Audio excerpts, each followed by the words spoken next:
இந்த இன்ஃப்ளூயன்சர்ஸ் யூடியூப்ல வர்றவங்கலாம் சொல்லுவாங்க. நெறைய ஸ்டாக்ஸ் எல்லாம் சொல்லிருவாங்க. இது இந்த பிரைஸ்ல இருந்து இந்த பிரைஸ்க்கு போகும். சொல்றது எல்லாத்தையும் சொல்லி முடிச்சுட்டு கடைசியில, நான் ஒரு செபி ரெஜிஸ்டர்ட் அட்வைசர் கிடையாது. செபி ரெஜிஸ்டர்ட் அனலிஸ்ட் கிடையாது.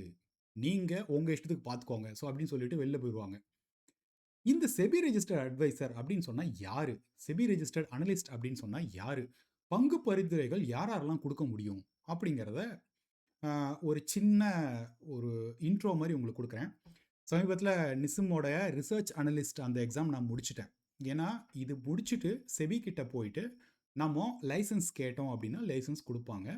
அந்த லைசென்ஸ் வச்சுக்கிட்டு, நான் கஸ்டமர்ஸ்க்கு பங்குகள் பரிந்துரை செய்யலாம்.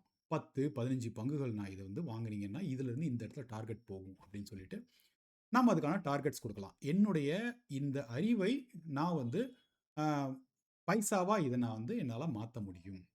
ஸோ இது யார் யாரெல்லாம் பண்ணலாம் அப்படின்னா, போன வருஷம் வரைக்கும் நிறைய ரெஸ்ட்ரிக்ஷன்ஸ் இருந்தது. இப்ப ரொம்ப தளர்வுகள் வந்துருச்சு. நீங்க பங்குச் சந்தையில முதலீடு பண்றீங்க, பண்ணல, எப்படியா இருந்தாலுமே, இது நீங்க கண்டிப்பா பார்க்கணும். இது எல்லாருக்குமே யூஸ்ஃபுல்லா இருக்கும். ஏன்னா, இது கரியரா நீங்க எடுத்துக்க முடியும். ரொம்ப முக்கியமான விஷயம், any graduate can appear and clear. You can become a SEBI registered RA R RIA அப்படிங்கிறது தான் இதோட சாராம்சம். இதோட இத நான் எப்படி பிரிப்பேர் பண்ணேன், இதோட பேக்கிரவுண்ட் என்ன அப்படிங்கிறத நான் ஒரு ஒண்ணா சொல்லிடுறேன். இப்ப இந்தியால மொத்தமா செபி ரெஜிஸ்டர்ட் அனலிஸ்ட் இருக்காங்க பார்த்தீங்களா?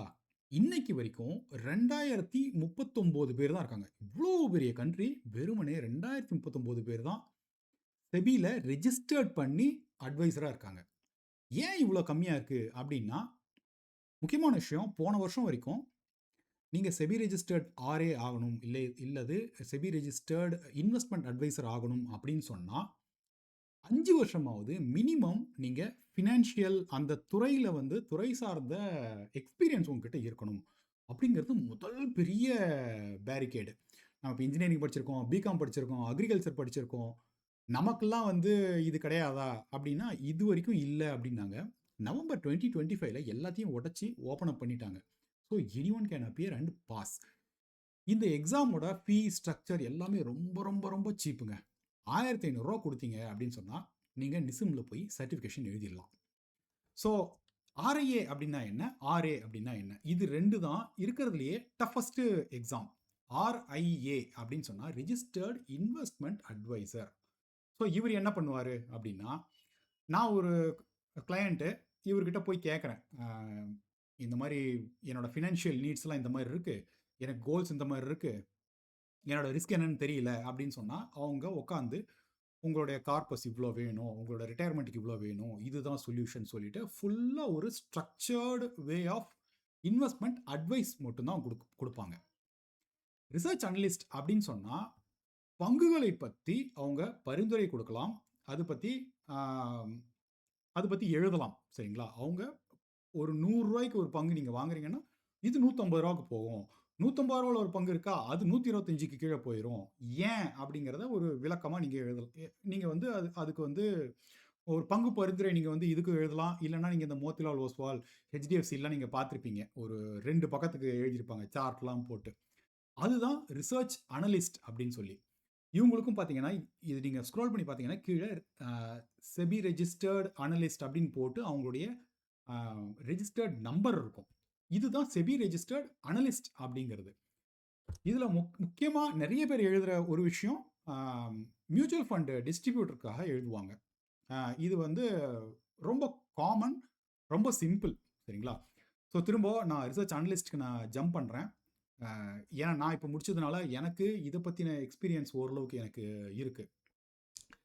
மியூச்சுவல் ஃபண்ட் டிஸ்ட்ரிபியூட்டர் அப்படிங்கிறது நான் தனியா சொல்றேன். தனியா ஒரு வீடியோவே நான் போடுறேன். ஸோ செபி ரிஜிஸ்டர்ட் ஆர்ஏ அப்படின்னு சொன்னா, நீங்க ஒரு ஒரு 4, 5 வருஷம் இன்வெஸ்ட்மென்ட் உலகத்துல இருந்திருக்கீங்க அப்படின்னாலே, இது நீங்க ஓப்பன் பண்ணி படிச்சீங்கன்னா, உங்களுக்கு இதுக்கான புரிதல்கள் ரொம்ப ஈஸியா வந்துருங்க. ஒரு 350 பேஜ்க்கு ஒர்க் புக்ன்னு சொல்லிட்டு அவங்களே நிசிம்ல ஃப்ரீயாவே கிடைக்கும். நீங்க டவுன்லோட் பண்ணி படிக்க வேண்டியது தான். ரொம்ப சிம்பிள். இதுல என்னென்னலாம் வரும் டிப்பிக்கலா அப்படின்னு சொன்னா, அ இது ரிசர்ச் அனலிஸ்ட்ன்னு பயங்கரமான பேரு பயங்கரமா இருக்குங்க. ஆனா இது கொஞ்சம் ஸ்க்ரீனர்லாம் நோண்டுற ஆட்கள்னு வச்சுக்கோங்களேன், நீங்கள் ரொம்ப ஈஸியாக இதை எழுதலாம் அப்படிங்கிறது தான் என்னுடைய கருத்து. வேல்யூவேஷன் என்ன, பிஇனா என்ன, இவி எபிட்டானா என்ன, ஒரு பங்கு அப்படின்னா நீங்கள் வந்து அது எப்படி எப்படிலாம் அனலைஸ் பண்ணணும், பேலன்ஸ் ஷீட்னா என்ன, அப்புறம் ஜிடிபி, அதுக்கப்புறம் அந்த பிஎம்ஐ டேட்டா, இன்ஃப்ளேஷன்னா என்ன, இது மாதிரி நிறைய விஷயங்கள் சார்ந்து தான் ஒரு பங்குடைய ஒரு நகர்வுகள் இருக்கும் இல்லைங்களா? இதுதாங்க பேஸு. செபி ரெஜிஸ்டர்டு ரிசர்ச் அனலிஸ்ட்னா இதெல்லாம் தான் தெரிஞ்சிருக்கணும். பட் இது எக்ஸ்டென்சிவா வந்து நீங்கள் இந்த தீசிஸ்லாம் எழுதுவீங்கள்ல, நம்ம எம்பிஏ பண்ணுறாங்க, இன்ஜினியரிங் பண்ணுறோம் அப்படின்னா கூட வந்து கடைசி பேப்பர் ஒன்று எழுதுவோமே ப்ராக்டிகல்ஸ்னு சொல்லிட்டு, அதில் மாதிரிலாம் ஒன்றுமே கிடையாது. ரொம்ப சிம்பிள் ஸ்ட்ரக்சர். நீங்கள் இதில் நெகட்டிவ் மார்க்கிங் இருக்குது, அதை நல்லா புரிஞ்சுக்கோங்க. 60% வந்து நீங்கள் பாஸ், 60% எடுத்தீங்கன்னா நீங்கள் பாஸ் அப்படிங்கிறது தான் இதோட பேஸு. இதில் 100 மார்க்குக்கு எழுதுறீங்க, 100 கொஸ்டின்ஸ் இருக்குன்னு வச்சுக்கோங்களேன், 100 கொஸ்டின் கொடுப்பாங்க. இந்த 100ல் கரெக்டாக 68 கரெக்டாக எழுதலாம், 32 தப்பாக எழுதலாம். ஏன்னா ஒரு நெகட்டிவ் ஆன்சருக்கும் 0.25 குறைப்பாங்க. ஸோ நீங்கள் 32 தப்பாக எழுதுறீங்கன்னு வச்சுக்கோங்களேன், 32 இன்டூ 0.25, அதாவது டிவைட் பை 4 அப்படின்னீங்கன்னா ஒரு 8 அப்படிங்கிறது உங்களுக்கு நம்பராக வரும். கரெக்டாக? ஸோ 68 கரெக்டாக எழுதிருக்கீங்க, 32 தப்பாக எழுதிருக்கீங்க, நீங்கள் வந்து பாஸ் பண்ணிடுவீங்க. ஸோ 60 ப்ளஸ் இந்த 8 மார்க்ஸ் எப்படி இருக்கும்னா, இந்த நெகட்டிவ் மார்க் வந்து கட் ஆகிட்டு கரெக்டாக 60 அப்படிங்கிறது உங்களுடைய இது. நான் என்ன சொல்லுவேன்னா, பொதுவாக எல்லாத்தையும் எழுதுங்க, எதையும் விட்டுறாதீங்க. ஏன்னா லக்கில் கூட நீங்கள் வந்து இங்கி பிங்கி போட்டிங்கன்னா கூட 100 கொஸ்டினில் எப்படியும் ஏன்னு அடிச்சிங்கனாலும் நீங்கள் 25 எடுத்துருவீங்க. சரிங்களா? ஸோ அந்த 60 அப்படிங்கிறது ரொம்ப டஃப்பான கஷ்டமான ஒரு டார்கெட்டாக நான் பார்க்கல. ரொம்ப சிம்பிள் தான். நான் ப்ரிப்பரேஷன் ஒரு மாதிரி சுமாராக வந்து பண்ண ஆரம்பித்தேன். இதில் பிரச்சனை நான் எங்கே பார்த்தேன் அப்படின்னு சொன்னால், நீங்கள் இந்த மியூச்சுவல் ஃபண்ட் டிஸ்ட்ரிபியூஷன்லாம் நான் இப்போ இருக்கேன். மியூச்சுவல் ஃபண்ட் டிஸ்ட்ரிபியூஷனோ இல்லை ரிசர்ச் அனலிஸ்ட்டோ எல்லா இடத்துலையுமே ஹிந்தியில் கண்டென்ட் நிறைய இருக்குங்க. யூடியூப்பில் நீங்கள் எங்கே போனீங்கனாலும் ஹிந்தியில் அற்புதமான கண்டென்ட் இருக்குது. வேல்யூவேஷன் ஸ்கூல்னு சொல்லிட்டு ஹிந்தியில் ஒருத்தர் வந்து இது கொடுக்குறாரு. அது ரொம்ப நல்லா இருந்தது. எனக்கு ஹிந்தி புரியும் அப்படின்னாலும் கூட, எனக்கு இது தமிழில் இருந்தால் கொஞ்சம் பெட்டராக இருக்குமே அப்படின்னு சொல்லிட்டு நான் தேடிட்டு இருந்தேன். அப்போ தான் ஃப்ரெண்டு வந்து ஒருத்தர் சொன்னார், இந்த மாதிரி நம்பின்னு சொல்லிட்டு ஒருத்தர், அவர் சேனலில் பார்த்தீங்கன்னா ஒரு ஃபுல் பிளேலிஸ்ட் இருக்குது, இது நீங்கள் பார்த்தீங்க அப்படின்னாலே ஓரளவு உங்களுக்கு ஐடியா கிடைக்கும் சார் அப்படின்னாங்க. எனக்கு வந்து எனக்கு ஹிந்தி பார்த்து மொத்தம் அந்த இருக்கிற அந்த 15 16 சாப்டரும் ஒரு 5வது 6வது 7வது போகும்போதே வந்து ரொம்ப தூக்கம் வர ஆரம்பிச்சுது ஹிந்தியில். சரி நம்ம தமிழில் பார்ப்போம் அப்படின்னு சொல்லிட்டு இவரோட சேனல் எடுத்து பார்த்தேன். இது ஒரு ஃபுல்லாக அந்த புக்கை வந்து ஸ்க்ரோல் பண்ணி அவர் வந்து ஃபுல்லாக வந்து எக்ஸ்ப்ளனேஷன் கொடுக்குறாரு. ரொம்ப அது வந்து எனக்கு அது முதல் இது வந்து உள்ளார இறங்குறதுக்கு ரொம்ப ஈஸியாக இருந்தது. ஸோ இதோட ப்ரிப்ரேஷன் டைம் பார்த்தீங்கன்னா, நான் ப்ராப்ளி ஒரு 3 வீக்ஸ் மேக்ஸிமம் வந்து நான் இன்டெப்த்தாக படிச்சிருப்பேன். அதுக்கப்புறம் கொஞ்சம் போக வர அதுக்கப்புறம் இந்த கூகுள் நோட் புக்கில் என்ன பண்ணுவேன்னா, இந்த பிடிஎஃப் அப்படியே உள்ளார போட்டு ரேண்டம் குவிஸ் இனி கொடு அப்படின்னா, அவர் குவிஸ் அடித்து தள்ளுங்க. நீங்கள் அதை நீங்கள் பண்ண நிறைய விஷயங்கள் வந்து மைண்டுக்குள்ளே போய் உட்காந்துரும். ஸோ இதுதான் என்னோட ப்ரிப்ரேஷன் மெத்தட். தேங்க்ஸ் டு நம்பி, அவரோட சேனல் வந்து ரொம்ப எனக்கு யூஸ்ஃபுல்லாக இருந்தது. அவரோட மிச்ச கண்டென்ட் நான் நிறைய பார்த்ததில்லை. ஆனால் இந்த பிளேலிஸ்ட்டு எனக்கு இந்த இந்த சப்ஜெக்டை மொத்தமாக ஒரு ரவுண்டு கோ த்ரூக்கு எனக்கு ஈஸியாக இருந்தது. ஆனால் அது மட்டும் பத்துமா அப்படின்னா ப்ராபப்ளி அது வந்து கொஞ்சம் ஷார்ட்டேஜாக இருக்கும். ஏன் அப்படின்னா அவருக்கு ப்ரிப்பேர் பண்ணது போன வருஷம் பண்ணியிருக்காரு. இந்த வருஷம் ஸ்லைட்டாக சில டெக்னிக்கல் சமாச்சாரங்கள் கொஞ்சம் ஆட் ஆயிருக்கு. ஒரு சாப்டர் மட்டும் டெக்னிக்கல்ஸ், இந்த ஆர்எஸ்ஐ, ரெசிஸ்டன்ஸ் ஜோனு, அதை பற்றிலாம் வரும் பார்த்தீங்களா? ஆனால் அந்த கொஸ்டின்ஸ் ரொம்ப கம்மியாக தான் இருக்குது. ஸோ டெக்னிக்கல் நீங்கள் என்ஜாய் பண்ணுறீங்க அப்படின்னு சொன்னால் அதெல்லாம் ரொம்ப ஈஸியாக நீங்கள் வந்து சால்வ் பண்ணிடலாம். இன்னொன்று, பேலன்ஸ் ஷீட்லாம் வந்து சால்வ் பண்ணுறதுக்கு அவர் அந்த அளவுக்கு எக்ஸ்ப்ளனேஷன் கொடுக்கல. பட் சில சமயம் நீங்கள் உங்களோட போராத காலம் நிறைய சம்ஸாக வந்ததுன்னா நீங்கள் போய் மாட்டிக்குவீங்க. ஸோ அந்த ஸ்ட்ரக்சர் பார்த்தீங்கன்னாலே அந்த அந்த நீங்கள் இப்போ என்ன பண்ணுறீங்கன்னா, போயிட்டு நிசிம்ஸ் வெப்சைட் இருக்கும், NISM certification PDF download work book அப்படின்னு அடிச்சிங்கன்னா உங்களுக்கு இந்த ரிசர்ச் அனலிஸ்டோடைய ஒர்க் புக் உங்களுக்கு கிடைக்கும். அது நீங்கள் ஒரு முறை ஸ்க்ரோல் த்ரூ பண்ணுங்கள். சிலது உங்களுக்கு ஈஸியாக இருக்கும். ரொம்ப நோண்டுறவங்களுக்கு இந்த price to book, EV EBITDA, இந்த மாதிரி வேல்யூவேஷன் மெட்ரிக்ஸ் நீங்கள் ஃபஸ்ட்டு பாருங்கள். வேல்யூவேஷன் மெட்ரிக்ஸ் நிறைய பேர் ஒரு பங்கு வாங்குறோம் அப்படின்னா முதல் பாயிண்ட் நம்ம அதுதான் பார்ப்போம் இல்லைங்களா? அதுக்கப்புறம் சிலதெல்லாம் பார்த்தீங்கன்னா ஒரு ஓவரால் ஜிடிபி அந்த மாதிரிலாம் சில சில ஆங்கிள்ஸ் வரும். ஸோ நிறைய தியரி இருக்கும். ப்ராபப்ளி எனக்கு அந்த நம்பர்ஸ் எனக்கு எக்ஸாக்டாக ஞாபகம் இல்லை எவ்வளோ எவ்வளோ கொஸ்டின்ஸ் வரும் அப்படின்னு சொல்லிட்டு. பட் கொஸ்டின்ஸ் இல்லாமல் நீங்கள் வந்து அதை சால்வ் பண்ண முடியாது. வெறுமனே வந்து நம்பர்ஸ் பற்றி எனக்கு தெரியாது, ரொம்ப டஃப் அப்படின்னு சொன்னால் நீங்கள் இது நீங்கள் இது நீங்கள் வந்து கிளியர் பண்ண முடியாது. இன்னொன்று, பொண்ணுங்க இதை வந்து ரொம்ப ஈஸியாக கிளியர் பண்ணுவாங்கன்னு நான் என்னோட புரிதல். ஏன்னா இது வந்து நீங்கள் ஒரு காலேஜ்லாம் படித்து முடிச்சுட்டு அதுக்கப்புறம் ஒரு வேலைக்கு போகிறீங்க. அதுக்கப்புறம் மைண்ட் கொஞ்சம் ஸ்லோ ஆயிரும். நமக்கு அந்த கிராஸ்பிங் பவர்லாம் வந்து ஜாஸ்தி இருக்காது. நான் பார்த்த வரைக்குமே பொண்ணுங்க ஜென்ரலாகவே வந்து நல்லா படிப்பாங்க அப்படிங்கிற ஒரு இது இருக்கு இல்லைங்களா? அந்த சின்ன டிசிப்ளின் அந்த 2 வீக்ஸ் இருக்குது அப்படின்னாலே வந்து ரொம்ப ஈஸியாக வந்து அதை கிளியர் பண்ணிடுறாங்க. கிளியர் பண்ணிட்டு அவங்க என்ன பண்ணுறாங்கன்னா, செபி ரெஜிஸ்டர்ட் அனலிஸ்ட் ஆகிறது கிடையாது. அவங்க என்ன பண்ணுறாங்கன்னா, நிறைய போயிட்டு இந்த மாதிரி கிளாஸஸ் எடுக்கிறாங்க. எனக்கு இந்த வருத்தம் எனக்கு எப்பயுமே உண்டு.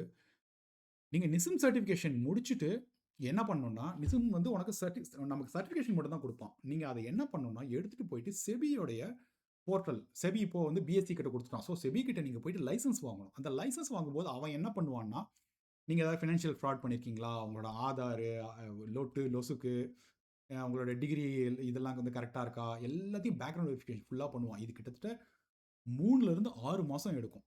சரிங்களா? எடுத்துட்டு அதுக்கப்புறம் நிறைய கைட்லைன்ஸ் இருக்குது ரிசர்ச் அனலிஸ்ட்டுக்கு. நீங்கள் போய் ஒரு டிவி சேனல்லையோ இல்லை ஒரு யூடியூப்லேயோ போயிட்டு ஒரு ஒரு ஒரு பங்கு பற்றி நீங்கள் வந்து பேசுகிறீங்க அப்படின்னு சொன்னால் அதுக்கு டிஸ்க்ளைமர் கொடுக்கணும். நீங்கள் பரிந்துரை, நான் இப்போ வந்து ஒரு செபி ரெஜிஸ்டர்ட் அனலிஸ்ட், நான் உங்ககிட்ட ஒரு ஒரு ஒரு ஒரு 10 ஸ்டாக் என்னோட போர்ட்ஃபோலியோவில் வச்சுருக்கேன் அப்படின்னு சொன்னால், நான் வந்து எல்லாருக்கும் அதே 10 பங்குகளை கொடுக்கக்கூடாது. ஏன்னா நான் வந்து இதை புஷ்அப் பண்ணுற மாதிரி ஆயிரும். கரெக்டுங்களா? ஸோ இதுக்கு டிஸ்க்ளைமர் கரெக்டாக கொடுக்கணும்.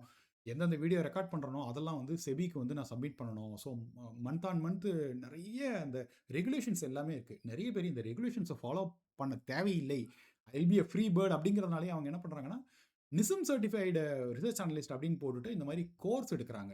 ஸோ கோர்ஸ் எடுக்கிறது தப்பா அப்படின்னா தப்பு இல்லை. ஆனால் அவங்க ஏன் வந்து இதை இதை இதை இதை ஃபுல் டைமாக எடுத்து பண்ண மாட்டேங்கிறாங்க அப்படிங்கிறது எனக்கு ஸ்டில் வந்து ஐ எம் ரியலி பசில்ட். ஏன்னா இந்தியாவில் மொத்தமாகவே 2039 செபி ரெஜிஸ்டர்ட் அனலிஸ்ட் தான் இருக்காங்க. நிறைய ஏகப்பட்ட இன்ஃப்ளூயன்சஸ் இருக்காங்க. இந்த 2000 பேர் தான் இருக்காங்க. ஸோ நீடு நிறைய இருக்குது.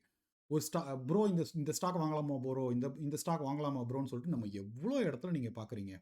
ஒரு வருஷத்துக்கு ஒரு 5000 சார்ஜ் பண்ணி ஒரு 10 ஸ்டாக் அவங்களுக்கு ரெக்கமெண்ட் பண்ணிங்கன்னா நிறைய பேர் வருவாங்க. இது ஃபுல் டைமாக எடுத்து பண்ணுறதுக்கான ஸ்கோப்பு நிறைய இருக்குது அப்படிங்கிறது தான் வந்து என்னுடைய அண்டர்ஸ்டாண்டிங். அதை ஏன் பண்ண மாட்டேங்கிறாங்கன்னு தெரியல. ஆனால் இந்த எக்ஸாம் நீங்கள் முடிச்சிட்டிங்கன்னா நீங்கள் அப்படி தரவாக அனலிஸ்ட் ஆயிருவீங்களா அப்படின்னா இல்லைங்க.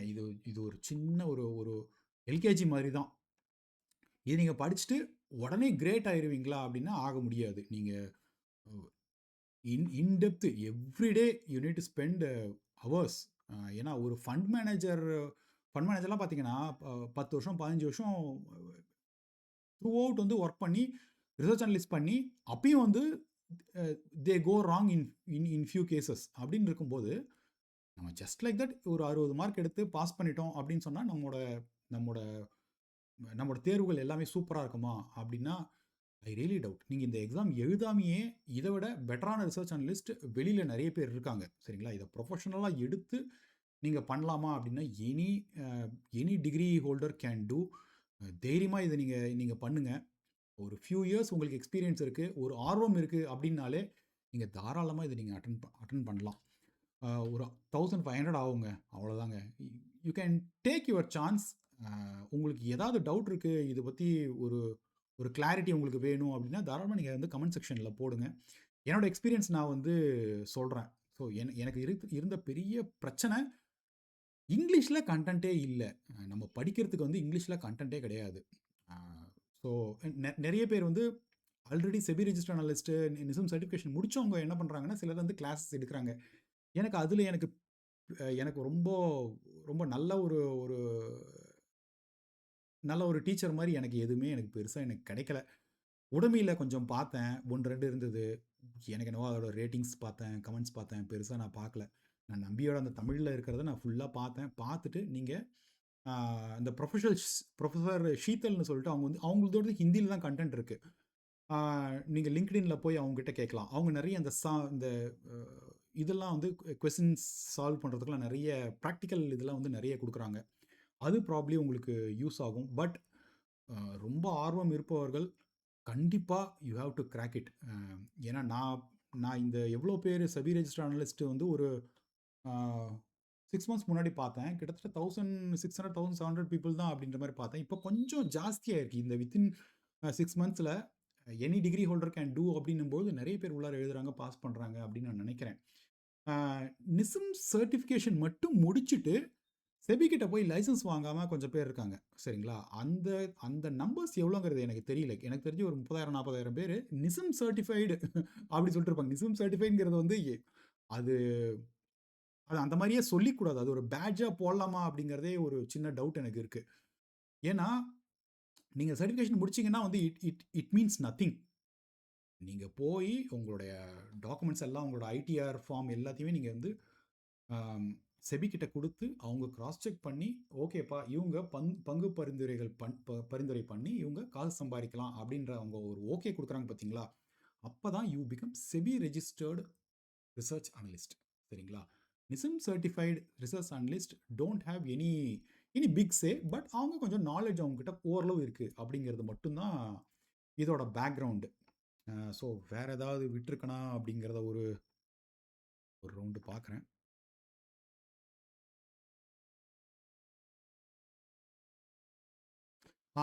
இந்த நிசிமோட வெப்சைட்ல போயிட்டு நீங்க இப்போ வந்து நீங்க புக் பண்றீங்க அப்படின்னு சொன்னா, இப்போ வந்து ஒரு 15 நாள் கழிச்சு நீங்க புக் பண்றீங்க. கரெக்ட்டா ஒரு 6, 7 நாள் ஆகுது. நீங்க திரும்ப இத ஒரு முறை நீங்க அ உங்களுடைய நீங்க புக் பண்ண அந்த டேட்ட வந்து நீங்க வந்து மாத்தி போஸ்ட்போன் பண்ணலாம். ஆனா, நீங்க 4 நாளுக்கு முன்னாடி பண்ணணும். அத ஒரே ஒரு முறை நீங்க வந்து போஸ்ட்போன் பண்ணிக்கலாம். ஏன்னா, பிரிப்பரேஷன் பத்தாதுன்னு நீங்க நினைக்கிறீங்கன்னா, ஒரே ஒரு முறை நீங்க வந்து தள்ளலாம்.